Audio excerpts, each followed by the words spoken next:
1. What is the primary function of a marine surveyor in the context of vessel inspection? A. To determine the resale value of a vessel. B. To ensure compliance with international maritime regulations. C. To provide repairs to vessels. D. To negotiate insurance terms for the owner. 2. Which of the following documents is most critical for a marine surveyor when assessing a vessel's compliance with safety standards? A. Vessel's last survey report. B. The owner's maintenance records. C. International Maritime Organization, IMO guidelines. D. The ship's operational manual. 3. When conducting an inspection of a vessel's hull, a marine surveyor is primarily concerned with which aspect? A. The aesthetic appeal of the hull design. B. The structural integrity and any signs of corrosion or damage. C. The vessel's registration details. D. The color and paint of the hull. 4. Which of the following is an important factor for a marine surveyor when determining the stability of a ship? A. The cargo hold's cleanliness. B. The ship's ballasting and weight distribution. C. The crew's training records. D. The ship's insurance policy. 5. What method is typically used by marine surveyors to determine a vessel's compliance with environmental standards? A. Physical inspections and onboard tests. B. A review of the crew's qualifications. C. Online regulatory database checks.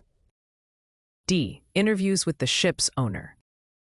6. A marine surveyor is reviewing the maintenance history of a vessel. Which of the following records is most important for assessing the vessel's condition? A. Fuel consumption logs. B. Inspection and maintenance logs. C. Crew vacation schedules. D. Historical accident reports.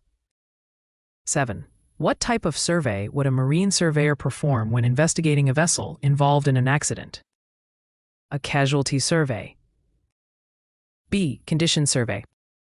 C. Pre-purchase survey. D. Sea trial survey. 8. What is the role of the Society of Accredited Marine Surveyors, SAMS? A. To provide insurance for marine vessels. B. To set global standards for maritime surveys. C. To offer training and accreditation for marine surveyors. D. To manage government maritime regulations. 9. In the event of an oil spill, what would a marine surveyor be tasked with in terms of compliance? A. Identifying the source of the spill and the affected area. E. Advising the crew on how to prevent future spills. C. Investigating financial compensation claims. D. Conducting an internal audit of the vessel's operations. 10. Which of the following is a marine surveyor's responsibility when conducting a pre-purchase survey of a vessel? A. Negotiating the purchase price. B. Assessing the vessel's overall condition and compliance with standards. C. Offering legal advice on the transaction. D. Inspecting the crew's qualifications. 11. Which international convention governs the safety of life at sea and is vital for a marine surveyor's compliance checks? A. The Convention on the Prevention of Marine Pollution. B. The International Convention for the Safety of Life at Sea, SOLAS. C. The Maritime Labor Convention. D. The International Convention on Standards of Training, Certification, and Watchkeeping.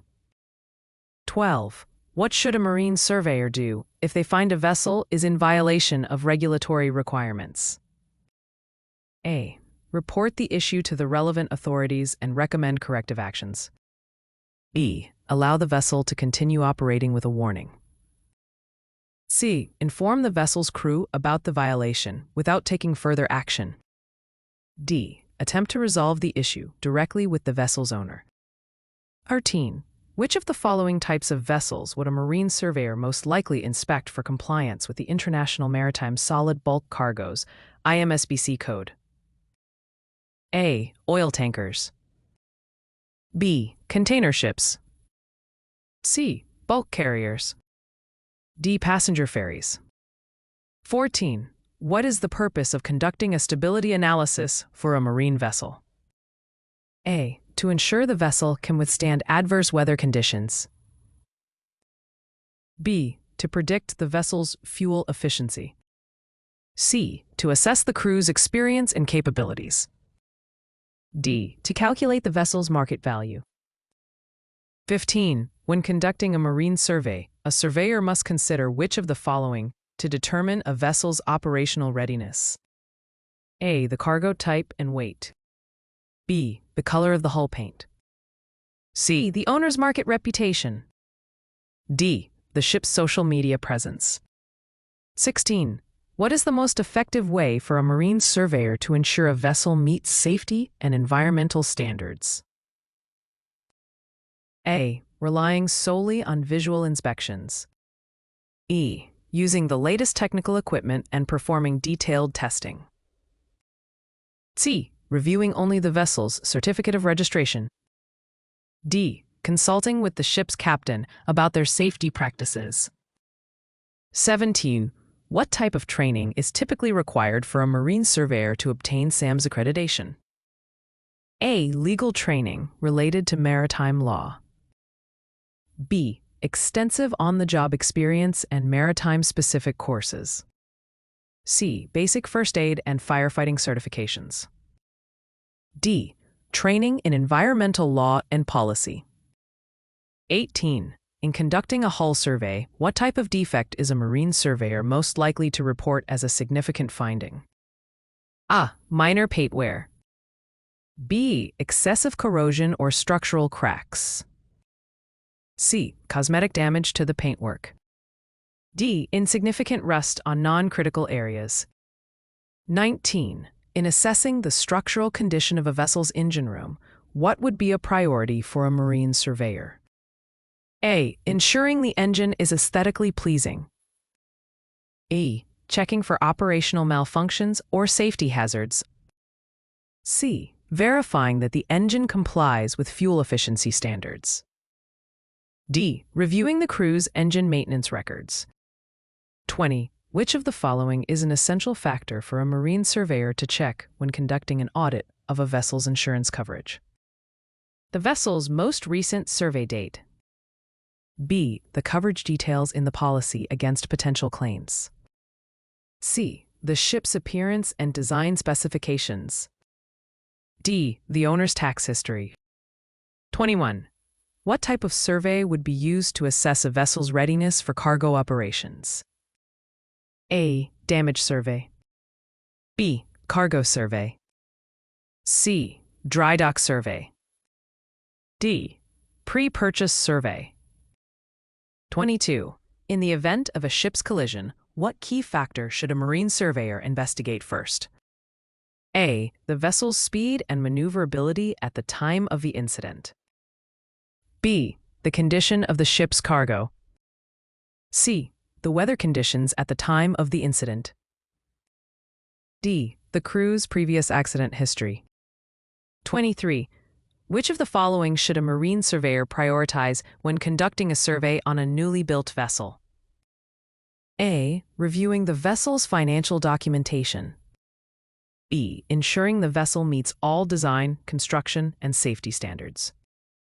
C. Inspecting the vessel's color and branding. D. Testing the vessel's onboard entertainment systems. 24. How can a marine surveyor evaluate the environmental impact of a vessel's operations? A. By analyzing the vessel's fuel consumption and exhaust emissions. E. By measuring the amount of cargo the vessel carries. C. By inspecting the vessel's insurance coverage. D. By reviewing the ship's social media presence. 25. A marine surveyor is conducting a condition survey on a vessel that has been in service for several years. What is the most likely outcome of such an inspection? A. The vessel is in excellent condition with no further issues. B. The vessel may show signs of wear and tear requiring repairs or maintenance. C. The vessel will automatically be decommissioned. D. The vessel will be sold immediately. 26. When inspecting a vessel's machinery, a marine surveyor should focus on A. The color and make of the machinery. B. The operational performance and safety features. C. The age and market value of the machinery. D. The warranty coverage of the machinery. 27. What is a marine surveyor's primary responsibility when conducting a safety survey on a passenger vessel? A. Assessing the comfort of the passenger accommodations. B. Ensuring compliance with safety and evacuation protocols. C. Verifying the vessel's financial stability. D. Inspecting the passenger entertainment systems. 28.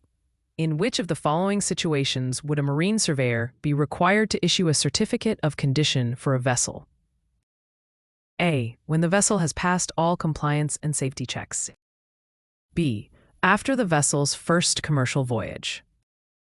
C. After a vessel is registered under a new ownership. When a vessel is involved in a minor accident. 29. What is an important consideration for a marine surveyor when inspecting the crew's operational training? A. Verifying crew members' certifications and safety training records. B. Evaluating the crew's ability to operate the vessel's entertainment systems. C. Reviewing the crew's social media profiles. D. Checking the crew's hours worked during their most recent voyage. 30. What factor is critical in assessing the effectiveness of a vessel's ballast system during a survey? A. The type of cargo carried. B. The ability to maintain proper stability under varying conditions. C. The size of the vessel's deck. D. The color of the ballast system.